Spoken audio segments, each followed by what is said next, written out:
Hello! నేను సురేఖ. నా audience అంటే మన వైఫ్స్.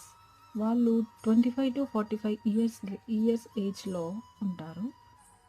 వాళ్ళ చిన్న ఏజ్‌లోనే మ్యారేజ్ అయిపోయి, వాళ్ళ ఫ్యామిలీ లైఫ్‌లో బిజీ అయిపోతూ ఉంటారు. తన కోసం టైం లేదు అనుకుంటూ, అంతా సైలెంట్‌గా యాక్సెప్ట్ చేస్తూ, తన ఫీలింగ్స్‌ని హైడ్ చేస్తూ ఉంటారు.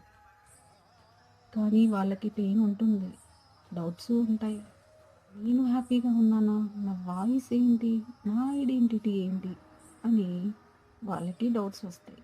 సో, వాళ్ళకి ఎమోషనల్ సపోర్ట్ కావాలి. ఏదైనా జెంటిల్‌గా చెప్తే వినడానికి రెడీగా ఉంటారు. నేను అలాంటి వైఫ్స్‌తో మాట్లాడుతున్నా. వాళ్ళ పెయిన్ అర్థం చేసుకుంటున్నా. తన స్ట్రెంగ్త్‌ని గుర్తించడానికి నేను హెల్ప్ చేస్తున్నా. మరి మీరు రెడీగా ఉన్నారా? Stay tuned